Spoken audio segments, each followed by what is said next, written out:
నమస్తే. తెలంగాణలో అధికార ప్రతిపక్షాల మధ్య కేసీఆర్ వర్సెస్ మంత్రుల మధ్య ఈ భాష నడుస్తున్నది. మనం అనలేం కానీ అనాల్సి వస్తున్నది. ఈ రండా భాష నడుస్తూ ఉన్నది. మీరు రండా అంటే మీరు రండా అని అనుకుంటున్నారు. నువ్వు పెద్దదైతే నేను పెద్దది, నువ్వే పెద్దదని తిట్టుకుంటా ఉన్నారు. సో నిన్న కేసీఆర్ దీనికి మళ్ళీ శ్రీకారం చుట్టిండు. కరీంనగర్లో నీళ్ళు ఇవ్వడం ఈ రండలతో కాని పని అని అనడంతో ఇవాళ ఉత్తమ్ కుమార్ రెడ్డి గారు ఇంకా అగ్రెసివ్గా అసలు ఈ రాష్ట్రాన్ని కమిషన్ల కోసం అమ్మినోడు రండా, పెద్ద బ్రోకరు, జోకరు, పాస్పోర్ట్ దొంగ అని ఆయన కూడా చాలా ఘాటుగా రెస్పాండ్ అయ్యారు. దీని మీద మనం మాట్లాడదాం.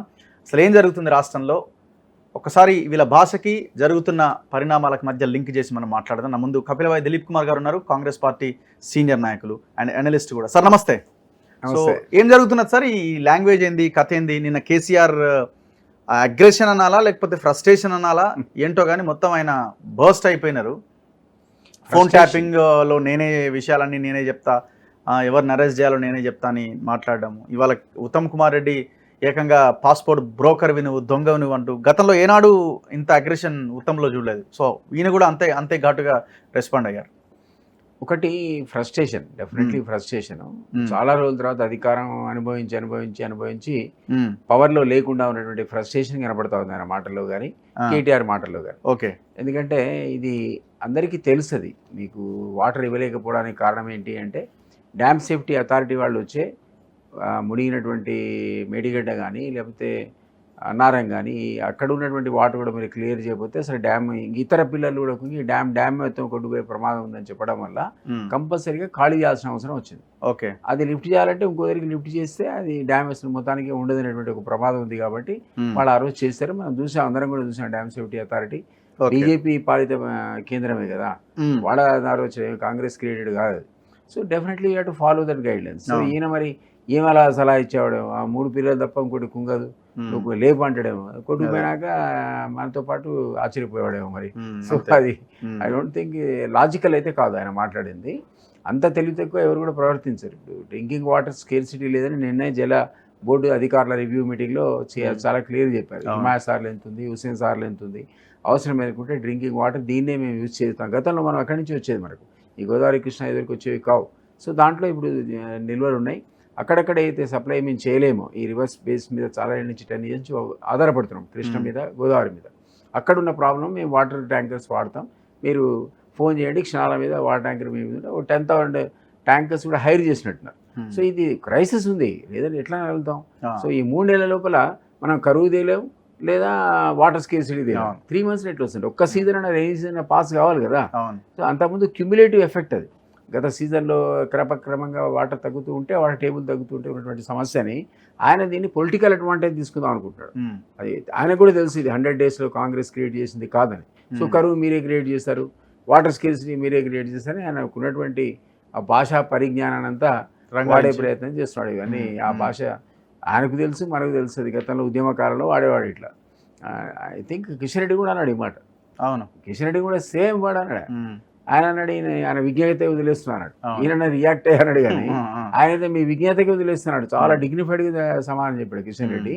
సో బట్ తప్పు, అది తప్పే, ఇది తప్పే. సో నేనేమంటున్నా, ఇప్పుడు ఒక మాట ఆయన రియాక్షన్లో ఉత్తమ్ గారు ఒక మాట అన్నాడు. ఏమన్నాడంటే, నువ్వు పాస్పోర్ట్ బ్రోకర్ అన్నాడు. ఎందుకన్నాడు? ఎందుకు ఆ హిస్టరీ ఉంది ఆయనకి. పాస్పోర్ట్ చరిత్ర కేసీఆర్కి ఉంది. మీకు జ్ఞాపకం ఉంటే ఒక 10 years కింద అనుకుంటా, నేను మీడియాలో అప్పుడు నేను పార్టీలో కాంగ్రెస్లో లేను, ఉత్తమ్ కుమార్ రెడ్డి గారు ఒక ఇన్వెస్టిగేషన్ జరుగుతున్నటువంటి ఫైల్ నుంచి ఒక పేపర్ తీసి, ఇగో హరీష్ అక్యూజ్ స్టేట్మెంట్ ఇచ్చాడు, నువ్వు వీడి దగ్గర డబ్బులు తీసుకొని, అంటే వాడికి ఫేవర్ చేయడానికి, ఇది వీసాల కోసం ఫేవర్ చేయడానికి, పాస్పోర్ట్ల కోసం ఫేవర్ చేయడానికి నీ పేరు స్టేట్ మెన్షన్ చేశాడు, నువ్వు నీ మామ ఇద్దరు ఇన్వాల్వ్డ్ అని అప్పుడే అన్నాడు ఆయన. మరి ఇప్పుడు ఆ పేపర్ ఏదో బయట పెడితే మంచిది. నిజానికి ఇన్వెస్టిగేట్ చేసే ఉత్తమ్ కుమార్ రెడ్డి గారు చూపించాడు, కాపీ చూపించాడు, ఇందులో నీ పేరు క్లియర్ గా అక్యూజ్డ్ యొక్క స్టేట్మెంట్ ఉంది, మీరు ఇన్వాల్వ్డ్ అని. ఎవరు ఇన్వెస్టిగేట్ చేశారు సార్? అప్పుడు అది ఒక పోలీస్ ఆఫీసర్ ఇన్వెస్టిగేట్ చేసిన ఫైల్ అది. అందులోంచి అక్యూజ్డ్ స్టేట్మెంట్, ఎందుకు రా బాబు నువ్వు ఈ వీసాకు ఇట్లా తప్పుడు మార్గాలు అవలంబించావు, ఎందుకు ఈ పాస్పోర్ట్ తప్పుడు మార్గాలు అవలంబించావు అంటే, ఆయన ఎవరి ద్వారా ఈ హెల్ప్ పొందాడో ఆ పేర్లలో మెన్షన్ చేశాడు, హరీష్ రావు అని. Harish and KCR one and the same కదా, ఒకే కాయానికి ఇటు అటు బొమ్మ బొరుసులు వాడు. సో అప్పుడు మరి ఇప్పుడైతే నాకు నేను అడగాలి మరి, నేను కూడా ఉత్తమ్ గారిని, ఆ పేపర్ ఎక్కడిదో ఉందో లేదో 10 ఏళ్ళ వరకు కాపాడలేదో, ఆ కారణం చేత ఆ బ్యాక్ డ్రాప్తో బహుశా ఆయన పాస్పోర్ట్ బ్రోకర్ అనే మాట వాడి ఉంటాడని నేను అనుకుంటున్నా. అది హిస్టరీ ఉంది వాడు. అసలు ఏంది హిస్టరీ ఏం సార్, అసలు మీకు బాగా తెలిసి ఉంటది కదా. కరెక్ట్ జ్ఞాపకం ఏం చేసేవాళ్ళు అంటే పాస్పోర్ట్ దొంగ పాస్పోర్ట్ తెచ్చి లేదు పంపించేవాళ్ళ? నాకు జ్ఞాపకం వరకు చెప్తాను. యాక్చువల్లీ ఏమైందంటే ఢిల్లీలో నేను ఉన్నప్పుడు నాకు ఇది వినపడ్డది. ఏమనంటే ఒక ఏజెన్సీ గుజరాత్లో ఉండేది. ఆ ఏజెన్సీ ఏంటంటే మీకు దగ్గరికి వస్తారు, మీ విఐపి లెటర్, మీరు ఎంపీఓ ఎమ్మెల్యేనో లేకపోతే మంత్రి అయితే మీరు ఇప్పుడు ఫర్ ఎగ్జాంపుల్ మీరు అమెరికా పోతున్నట్టుగా, మీతో పాటు మీ భార్య, మీ కొడుకు, మీ కూతురు పోతున్నట్టుగా మీ పేరు ఒకటి కరెక్ట్ ఉంటుంది. ఓకే. భార్య పేరు వేరే ఉంటుంది, కొడుకు పేరు వేరే ఉంటుంది, ఓకే, కూతురు పేరే ఉంటుంది. ఈ అథారిటీకి ఎప్పుడైతే అమెరికన్ ఎంబసీకి మీరు మీ విఐపీ లెటర్ పెడతారో, నేను నా కుటుంబంతో పాటు ఇట్లా పోదలుచుకున్నావు 10 మందితో అంటే వాళ్ళు చాలా ఈజీగా ఆ రోజుల్లో వీసా ఇచ్చేవాడు. అంటే ఒక్క వీసా గుజరాత్ వాడు తీసుకోవడానికి 25 lakhs ఆ రోజుల్లో ఇచ్చేవాడు. ఇప్పటి సంగతి కాదని చెప్పేది 2006 సంగతి, 2004-06 25 లక్షలు. 25 లక్షలు ఎవరు పోయేవాళ్ళు? వీళ్ళు ఎవడో పోయేవాడు XYZ ఈ పేరు ఎవరి పేరు మీద? ఇప్పుడు ఎవరైతే ఇస్తున్నారో లెటరు, సపోజ్ కేసీఆర్ లెటర్ ఇచ్చాడు, కేసీఆర్ భార్య పేరు మీద, అసలు భార్య కాకుండా ఇంకొక ఆమె పోవడం.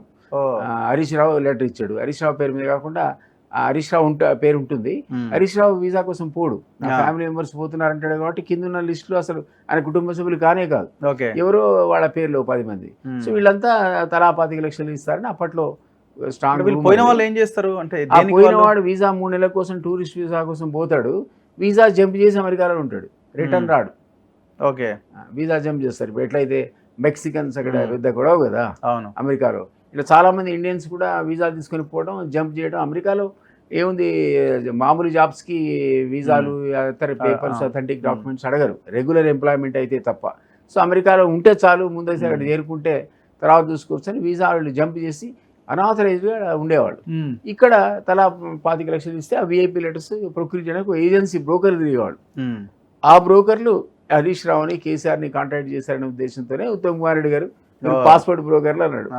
అది ఆ హిస్టరీ. సో పాస్పోర్ట్ బ్రోకర్ అని అట్లా పేరు వచ్చింది. అట్లా వచ్చింది ఆ హిస్టరీ.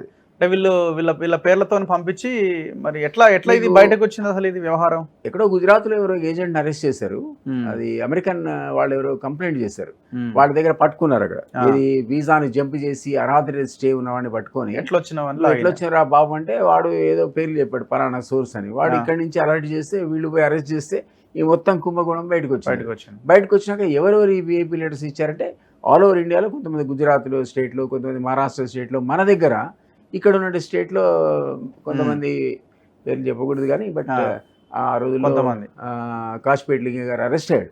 సరే గాంధీ అరెస్ట్ అయ్యాడు ఆయన. అండ్ ఆర్ఎన్ నరేంద్ర గారి ప్రస్తావన ప్రముఖంగా వచ్చింది. వచ్చి పాపం ఆ కేసు నుంచి ఆయన బయటపడ్డాడు, పేరు ఉందో లేదో మనకు తెలియదు.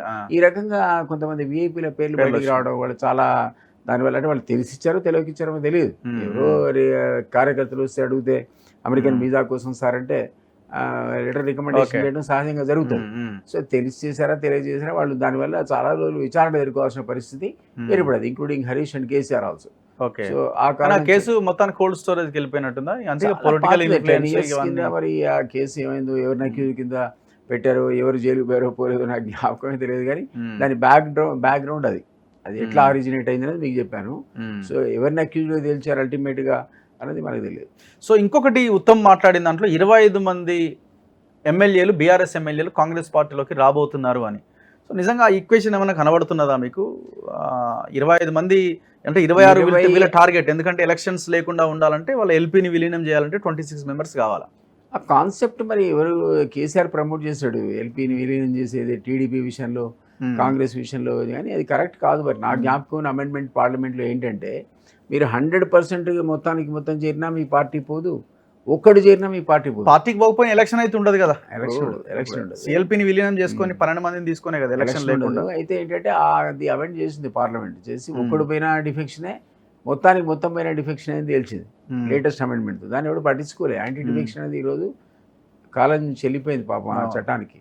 సో దాని అడ్వాంటేజ్ కేసీఆర్ చాలా ఎక్కువ తీసుకొని చాలా మంది పార్టీలు ఖతం చేసాడని మనం చూసాం కదా. కాంగ్రెస్ కానీ టీడీపీని కానీ ఎల్పీ లేవు, లెజిస్లేటివ్ పార్టీ లేదనేటువంటి ప్రకటనలు కూడా చూసాం మనం. వాళ్ళు ఫైల్ కూడా చేశారు, ఇంకా మేము ఉన్నాం ఈ పార్టీలో, అదేంటి మేము ఉన్నాక మీరు ఎట్లా చేస్తారని. కౌన్సిల్లో, అసెంబ్లీలో పిటిషన్లు ఇవ్వడం కూడా జరిగింది, మీ ఇందులో పూర్తిగా రాలేదని. ఆ పార్టీ ఉంది అనేటువంటి క్లెయిమ్ కూడా మనం అప్పట్లో చూసాం. బట్ అది ఇప్పుడు రిపీట్ అయ్యే పరిస్థితి ఏర్పడుతుంది. మీరు అన్నట్టు 26 మంది వస్తారో నాకు తెలియదు కానీ బట్ నాకున్న అథెంటిక్స్ ఇన్ఫర్మేషన్ ప్రకారం మాత్రం ఒక 12 మంది అయితే ఖచ్చితంగా ఈ రోజు కాంగ్రెస్లోకి వచ్చేటువంటి ప్రయత్నాల్లో ఉన్నారు. గేట్లు తెరిచారని సీఎం ప్రకటించిన ఓపెన్ గానే ముగ్గురు ఆల్రెడీ కలిశారు, మనం చూసాం. మిగిలిన వాళ్ళు నిన్న మొన్న ఒక 10 మంది ఏదో ఒక కారణాలు, రకరకాల కారణాలు చెప్పి సీఎంతో కలిసిన సందర్భం చూసాం. అంతా కలిపి ఒక 14-15 మంది ఈరోజు బహుశా సాయంత్రం కూడా ఒక 60 మంది చేరిపోవచ్చు. ఆల్రెడీ ముగ్గురు చేరారు, 60 మంది 7 రేపు ఇవాళ సాయంత్రం సభ ఉంది కదా, అందులో చేరితే అఫీషియల్గా 10 మంది అయితే జంప్ అయ్యేటువంటి ఆస్కారం కనపడుతుంది. ఎల్పీ విలీనము అది ఉంటుందా లేదా అన్నది అది వేరే చర్చ, డిపెండ్స్ ఆన్ ద నెంబర్ అనుకోండి. సో దీని నుంచి ఎట్లా పడగలుగుతాడు కేసీఆర్ అని మీరు అనుకుంటున్నారు? అంటే ఇప్పుడు కేసీఆర్ శూన్యం నుంచి బయటకు వచ్చిండు, ఇట్లాంటి రకరకాలుగా చెప్తుంటారు కదా ఆయన గురించి. నేనేమంటానంటే ఆయన ఈ రోజు ఏమైనా అవకాశాలు కనబడుతున్నాయి? స్వయంకృత అపరాధం అండి. ఈ రోజు ఆ పార్టీని ఆయన ఆపుకునే పరిస్థితి లేదు. ఎందుకంటే సంస్థాగత నిర్మాణంతో ఉద్యమకారులతో నిండిన పార్టీ కాదు, వలస పక్షులతో ఉద్యమ ద్రోహులతో నిండిన పార్టీ అది. ఐఎమ్ సారీ, మరందరూ కానీ ఇందులోకి వస్తే పరిస్థితి ఏదైనా అక్కడ ఆయన పట్ల కమిట్మెంట్ కానీ ఉద్యమం పట్ల కమిట్మెంట్ కానీ లేదా ఉద్యమంలో పనిచేసిన చరిత్ర ఎవరో చెప్తున్నారు ఒక ముగ్గురు తప్ప ఎవడు అసలు ఎమోషనల్ కనెక్ట్ అవ్వలేదు ఆ పార్టీతో అని. అట్లాంటి సిచ్యువేషన్ అక్కడ ఉంది అన్ఫార్చునేట్గా. ఎందుకంటే ఆయన అట్లాంటి వాళ్ళకు సీట్లు ఇచ్చాడు, కొన్ని జిల్లాలకు తను లేడు కాబట్టి ఆయన పార్టీ నిర్మాణం చేయలేక అక్కడ స్థానికంగా బలంగా ఉన్నటువంటి లీడర్ని తీసుకొని పార్టీని నిర్మాణం చేసేటువంటి ప్రయత్నం చేశాడు. ఈరోజు అవన్నీ కౌంటర్ ప్రొడక్టివ్ అవుతున్నాయి. ఆయన మీద ఆయన అయ్యో కష్టాల్లో ఉన్నాడు, ఆయన ఉన్నవాడు లేకుండా ఎవరు లేరు, ఆయన వదిలిపెట్టి పారిపోతున్నారు. సో ఈ వలస పక్షుల వల్ల వచ్చినటువంటి ప్రాబ్లం అదే. ఏ పార్టీకైనా రేపు పొద్దున వాళ్ళు ఉంటారో ఇంకో పార్టీకి పోతారో మనం చెప్పలేము. సో ఈ టైప్ ఆఫ్ కల్చర్ కరెక్ట్ కాదనేది నా పర్సనల్ ఒపీనియన్. ఇప్పుడు సన్ స్ట్రోక్ డాటర్ స్ట్రోక్ గట్టిగానే తగిలిందట కేసీఆర్ కి. మరి సన్ స్ట్రోక్ కదా అంతా. ఇప్పుడు కేసీఆర్ అనేవాడు రెగ్యులర్ ఎవరిని కలవకపోవడం, ఎవరికి ఇంటర్వ్యూలు ఇవ్వకపోవడం, తను ఎప్పుడో కలుస్తాడు అనమాట. అంత పోయిన వాడి యొక్క అదృష్టం మీద ఆధారపడి ఉంటుంది తప్ప ఒక్కొక్కరు 40 రోజులు 2 నెలలు 3 నెలలు కూడా ఆయన కలవడానికి మనందరికీ తెలుసు కదా. ఎన్నో సందర్భాలు ఇంటర్వ్యూ కూడా మనం అనుకున్నాం, ఆయన అపాయింట్మెంట్ ఇవ్వడు, 40 రోజులు వెయిట్ చేయించాడు, 2 నెలలు వెయిట్ చేయించాడు ఒక్కొక్కళ్ళని. సో ఆ సందర్భంలో ఈయన అక్కడ పార్టీకి ఇప్పుడు ఎప్పుడైతే అమెరికా నుంచి ఉద్యోగం ఊడిపోయినాక వచ్చాడో ఆయనకు వేరే పని లేకుండే, రెడీమేడ్ కుర్చీ ఉంది అక్కడ, రెడీమేడ్ ఉద్యమం ఉంది. అంతమంది కేసీఆర్ ఏమన్నాడు, మియా బీవి తప్ప ఎవరు లేడు, మీ ఇద్దరే ఉన్నాం, మేము ఖతం దీన్ని కమిట్ అయిపోయినామంటే అంతే. ఇక కేసీఆర్ తెలంగాణ వచ్చేదాకా ఇది అన్నాడు కదా, సావనైనా వస్తా కానీ తెలంగాణ తేకుండా ఉండే సమస్య లేదని కొట్టి చంపండి అన్నాడు కదా. ఇవన్నీ డైలాగ్స్ ఆ రోజున్న టైంలో ఆయన మధ్యలో 2006-7లో వచ్చాడు, రిటర్న్ వచ్చాడు. వచ్చిన తర్వాత రెడీమేడ్ ప్లాట్ఫామ్ ఉంది అక్కడ అంతే. KCR ticket followed by victory, ఆ తర్వాత వర్కింగ్ అది జనరల్ సెక్రటరీ, దెన్ ఈ మొన్నటి సందర్భంలో అయితే వర్కింగ్ ప్రెసిడెంట్. ఇన్ని రకాలుగా ఆయనకు పదవులు వరించుకుంటూ రెడీమేడ్గా అంతా కాడరు వ్యవహారం అంతా. ఈయన దొరకడు కాబట్టి ప్రతివాడు ఆయన దగ్గరికి పోవాలా.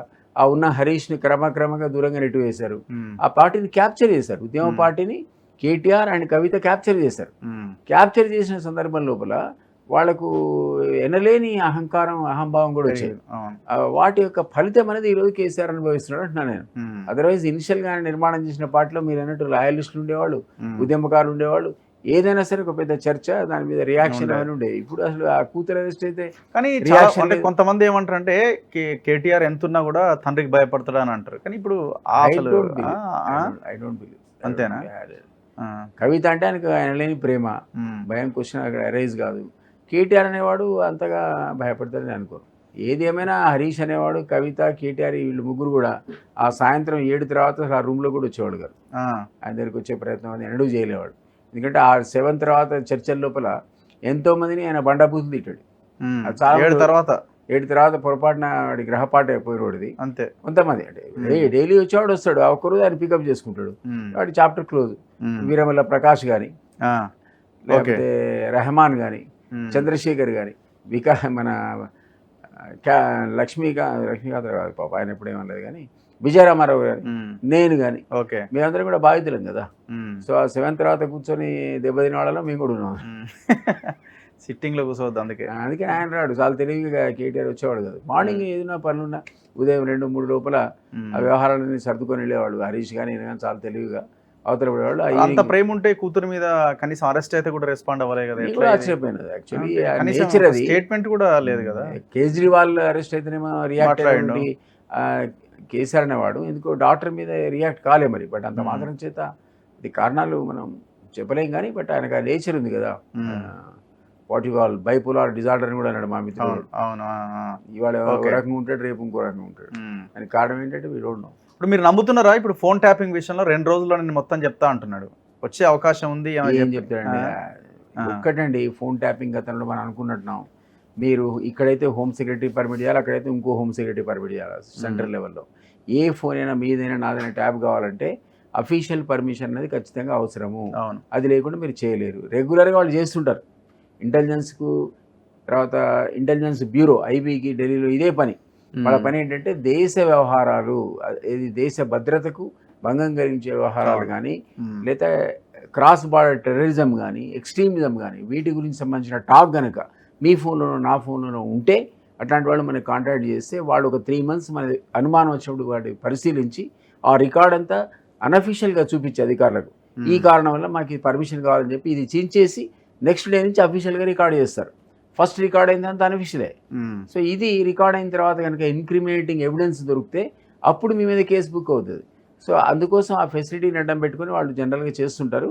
ఆ ప్రతిపక్షాల యొక్క అలిగేషన్ ఏంటంటే వాళ్ళు మావి కూడా ట్యాప్ చేస్తున్నారు, చేయరు అనడానికి అవకాశమే లేదు.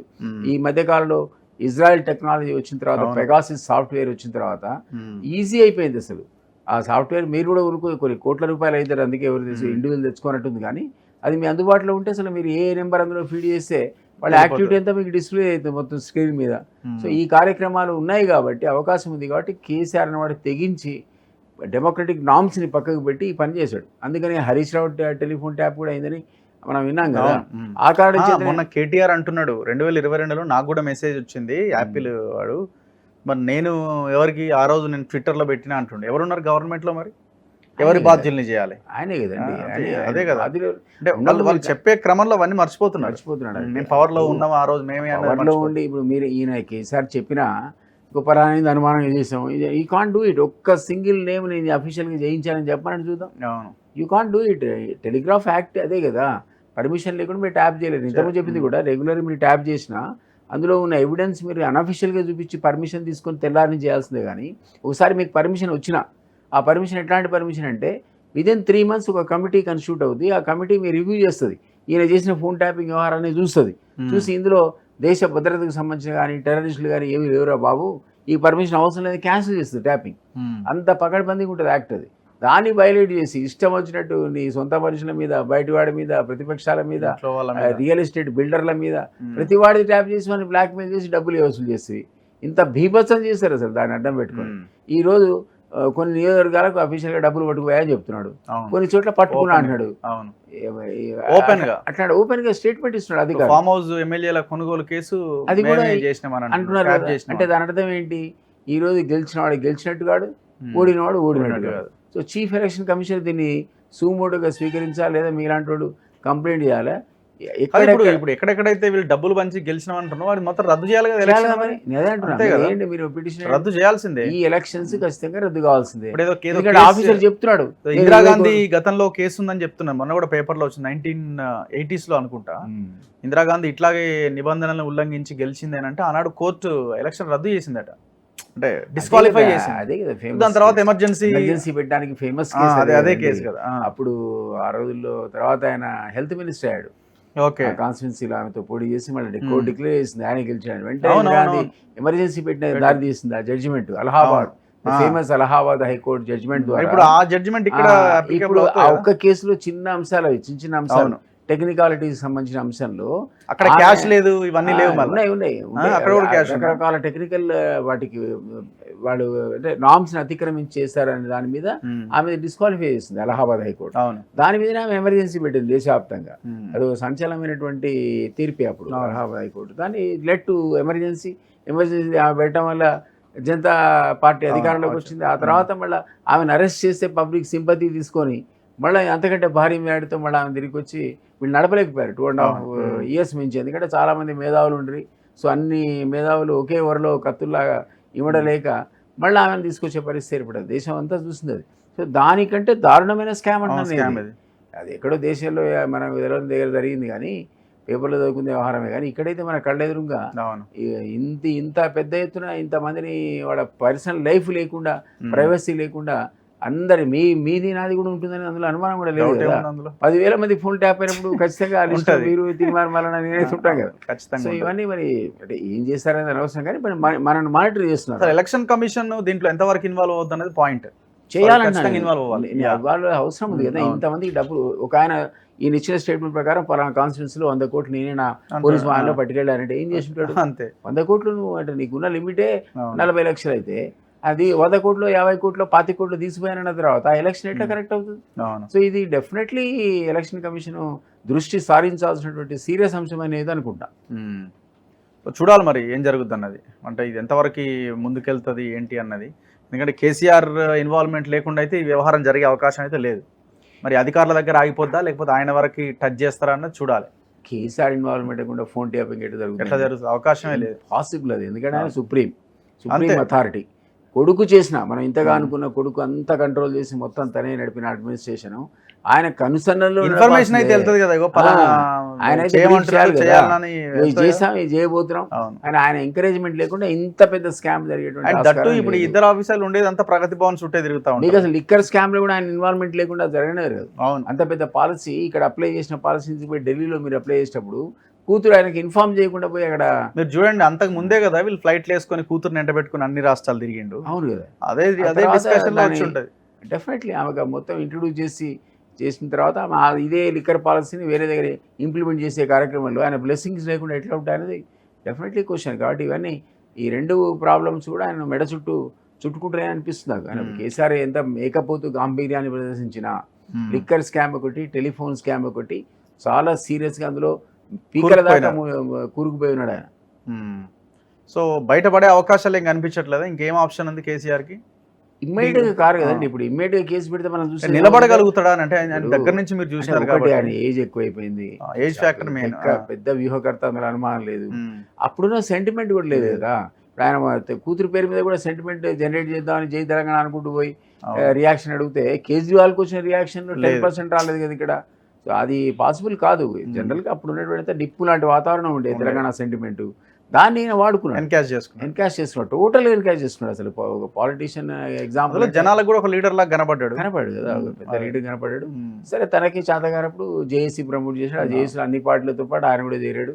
ఏది ఏమైనా అప్పుడున్నటువంటి వాతావరణం ఖచ్చితంగా ఇప్పుడు లేదు. ఇప్పుడు అందరికీ కూడా అవినీతి జరిగింది, లక్షల కోట్లు ప్రజాధనాన్ని తినేశారు. దీనికి ఏదో ఒక చర్య ఉండాలనే పబ్లిక్ కోరుకుంటారు తప్ప వీళ్ళకి మీరు మాఫీ చేయమని ఎవరు అనుకోరు.